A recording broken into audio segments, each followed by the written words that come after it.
psyched about this. Okay, I'm moving to transition metals. How are Chamberlain people doing, okay? Let's do, wow. Let's do isomers first.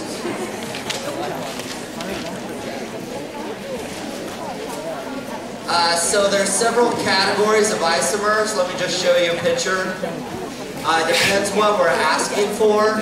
This category is also going to be true for OChem, so remember this for later. I'm just going to show you a picture from my reader. I guess you can draw it fast if you're not in my class. Flip over to the isomer section. Here we go. Okay.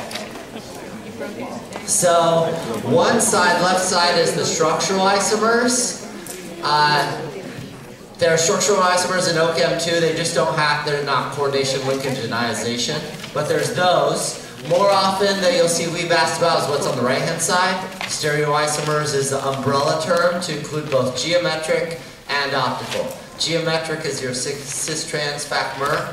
That also translates into OChem. Your MER and FAC, that is only for transition metals. And then the optical, chiral, those isomers, those also translate into OChem. So it depends what you're asked for. If you're asked for all stereoisomers, then you gotta draw both of these here. Okay, so let's take a look. As an example, let's say we had copper H2O2OX. I don't need parentheses around that though. OX, and then CN. Wow, this is a hard one. Is that okay? Yeah? Okay, CN2, and this would be all probably 2 minus. Okay, let's try this.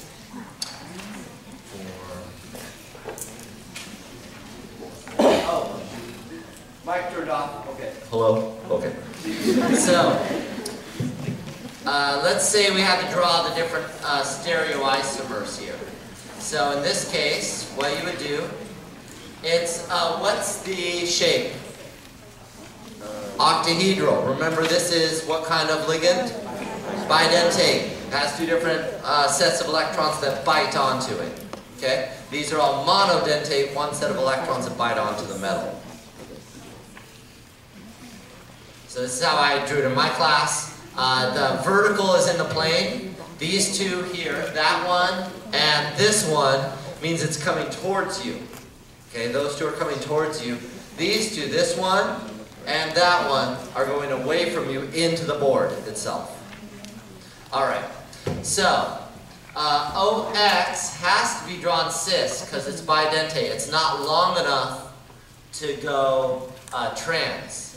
And then you can have water. There's a couple different options. You could write everything cis. So here's the all cis possibility. You could have the water, you could have one of them trans. Let's write that. So draw the same thing. OX. Now let's write the water trans. And the CN cis. Or you can have another possibility. So let's redraw it again. Now I'll put the CN as trans. CN, top and bottom, water. So really my strategy, if you're into my strategy, that would be to draw all the geometric isomers first. Cis, trans, FAC, MER. FAC, MER doesn't apply here, why not? You need 3 of something to have FAC and MER. Cis and trans are 2 of something. Okay? So, did I miss any? I think that's every possibility. Unless somebody else think of one. That's all the geometric isomers. Okay. Now, the next question you want to ask, I usually do optical isomers last. So let's do that now. Would any of these, let me label them. 1, 2, and 3. Would 1, 2, or 3 have an optical isomer? 1. How did you know that? That's right. Yeah. If you forgot, anything when there's a trans on an octahedral, that will, I can't even think, I probably never, I can't even think of a scenario where that would ever have an optical isomer. So, if you see trans, there's no optical isomer. So not for 2 and 3. Cis, 1 is the only one with all cis. So what I would do, let me redraw 1 down here. I'll draw it in a different color. Cu.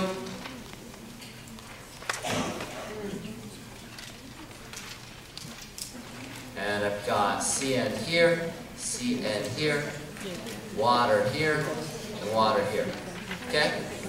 If you want to draw the other one, and now we don't know for sure, but let's draw it out. We're going to draw the mirror image, which will be its potential optical isomer. So I'm going to draw the exact mirror of what I see through this dashed line, which represents the mirror plane.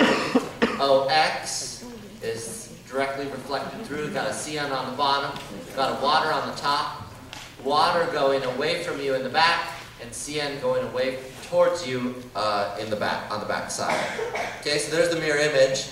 Now you'd have to ask yourself, are these two the same or different? They're different visually, or visually the different molecules.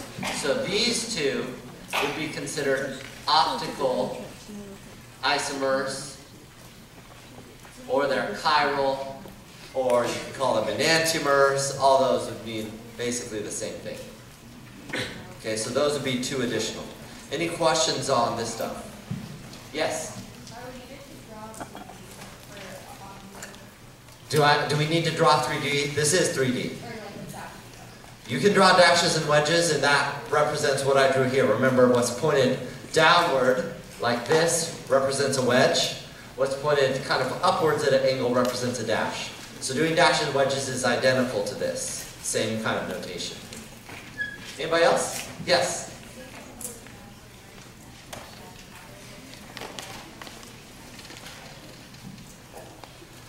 Okay, that's right. For trans, that statement only applied to transition metals. However, trans in organic chemistry, yeah, that, or cis, either, you don't know. There's no nice, clean rule of thumb like I just gave you. Those could be chiral. Alright, ready to move on? Okay, next. Let's do a little bit of naming. Then we'll go on to CFT. I guess we could name this. Yeah, that would work. Ooh, this is, wow. I don't know if we want to do it, but we could try it. Okay, let's try it like this. Okay, what is this called? Aqua, so let's list them all out. I like to list all the ligands out. Diaqua. What else we got? That is oxalato. Okay. Dicyano. So we got a C versus an O versus an A. So it would be A, C, then O in order. And then the copper. What's the charge on the copper? Oxidation state on the copper. Plus 2. We need to do that together? You're okay? Do it? Okay. Yes, please. That's totally fine. What's the charge on water here? Oxalato? -2. Each individual Cn. -1. So there's 2 of them, so it'd be -2. So notice the total negative charge would be -2 and another -2. Total -4. So something -4 is -2. It better be +2. So, okay, +2, -4 is -2. Okay, what is the copper going to be called? Cuprate.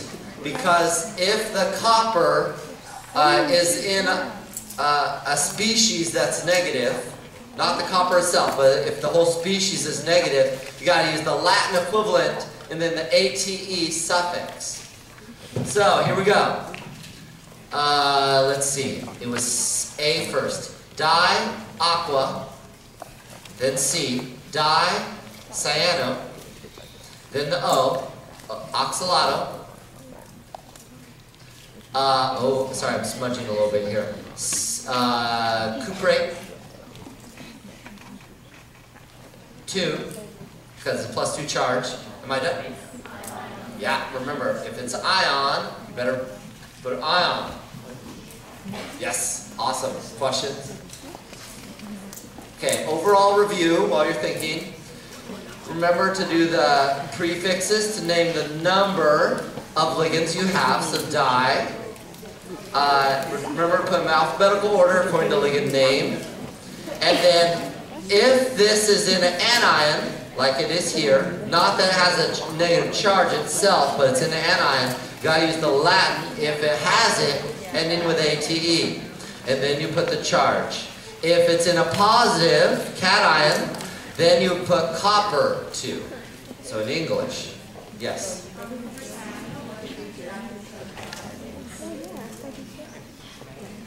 Bis, tris, and tetrakis, all those, if that's what you're thinking about, are for composite ligands. So let me flip over there, I'll just show you a picture.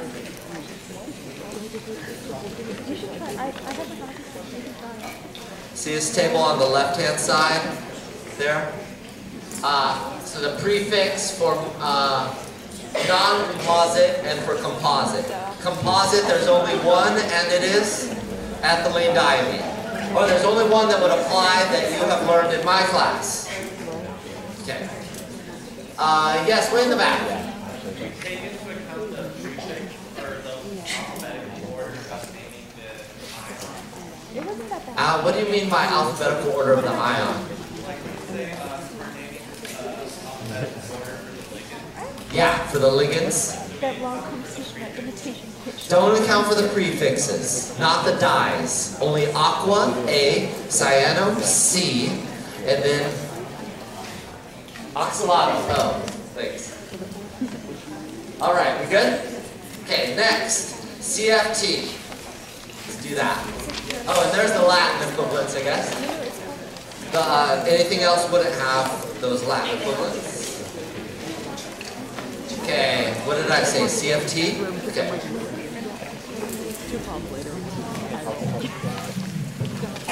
CFT.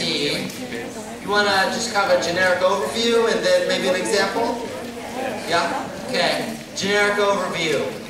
Remember, okay, well, this is where we can kind of poll the Chamberlain audience. I taught 4 shapes, tetrahedral, square, planar, and linear. And it's not labeled, but pre-labels, it would be this. These are the different shapes. Okay. And there'd be an energy here, and all of these would have the 5, the dxy, the dyz, etc. So you can look them up in your notes if you want to know all those details. If you had to draw it, you would want to label it. Chamberlain's class, did you learn all 4 of these shapes? Okay, so all 4 of those are co-equal in both classes, so be familiar with them. So let's do kind of an example, but you would need to kind of draw these. If you think this is something you might forget during the exam, then I would write it on the periodic table at the beginning of the exam, so you don't have to hold that in your memory bank the whole exam. Okay, so for example, let's say we got this. Oh, let's name it just for fun. What's the name of the ligand with the prefix? It's composite, so tris, ethylene diamine, iron. Oh. It was in my mind, it was on the paper. Tris, ethylene diamine, that's awesome, huh? Iron what charge? 3. Ion. Yeah. Okay. So if we were doing something like this, what you want to do is, okay, there's iron 3+. We want to draw the CFT. So it's iron 3+. How many electrons are there? It's 3+. Yeah, 5. See how it's in the 8th column of the periodic table, the 8 right there? So that's 8 electrons for a neutral, but it's 3+. So we're talking about 5 electrons. And what shape is this? Octahedral. And this is bidentate, yeah, so it has 8 points, or the coordination number is 6. So you draw the octahedral. Let's label it all since we're kind of doing this officially now. This is the dxy, the dyz, the dxz, the dx squared minus y squared, and the dz squared. Okay? I'll get a different color. Oh, and also label the delta. This is delta right there for the octahedral. All right, 6 electrons, so you go 1, 2, 3. Where do I put 4? Up or down? Down here or up there? Okay, how do you know? You need the spectrochemical series, which will be given on the back of the exam. It looks like this, right here. Anyways, where's the line at? Yeah, between water, right at water. So, En is a strong field ligand.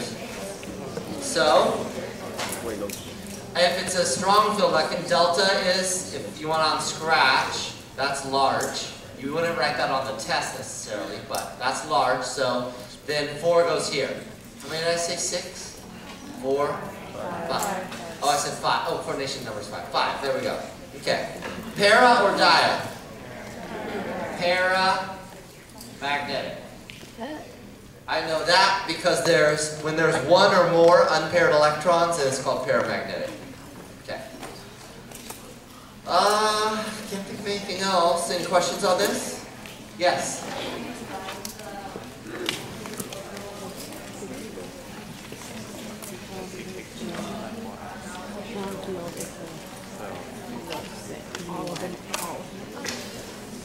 Let me pull the audience on this one.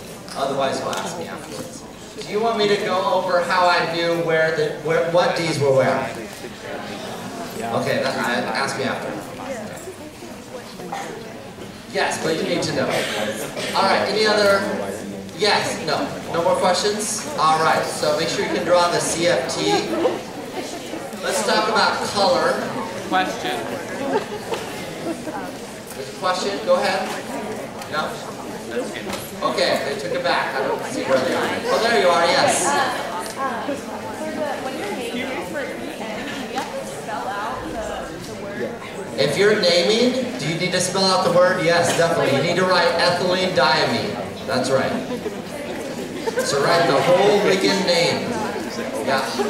Or we definitely would knock you off for that. Okay, we're going to do color now. But if you're drawing it, then just write EN. That's totally fine. I don't remember, but like this one always.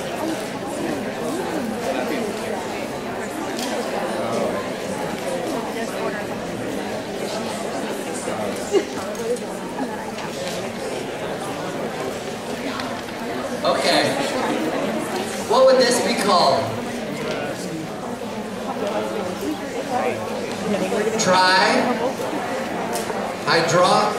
Hydroxo. Remember you changed the ending to an O. Hydroxo. Iron. What number? 3. Is there another word? No, because it's neutral. So, trihydroxo iron 3. In Chem 2A, we call this iron 3 hydroxide. Okay, same thing. All right, let's compare these two. Which is a stronger field ligand according to the spectrochemical series, which is just a list on the test. Top or bottom? Top one has a higher delta. That has a lower delta. Okay, so lambda would be larger for which one, top or bottom? Bottom one, yeah. You need to remember, if you don't know, that delta is inversely proportional to lambda. So as lambda goes up, delta goes down, or vice versa. So if you were asked about color, this is how you would set it up. It's fully based on the ligand, and then you would look at the color wheel. Okay? I thought I heard a weird sound, but that's okay. Okay, let's say let's say the top one, the ethylene diamine, is absorbing at blue, then where is the second one absorbing? Most likely at violet or green? Yeah, if this one's at blue, then, and I know this has a higher lambda, then it's more likely absorbing at green. Okay, I'm just going up in numbers. From 430, this range here, up to this range. That would be it. Now, if this is absorbing at green, it is, what color? You would see red, so it's reflected through the color wheel. So if it's absorbed here, you see this color, or if this is absorbed here, you see an orange. Okay? That's it. Okay. Next. Oh. Yes.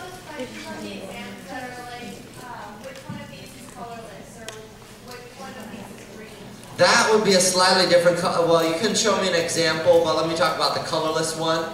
How do you know that something is colorless?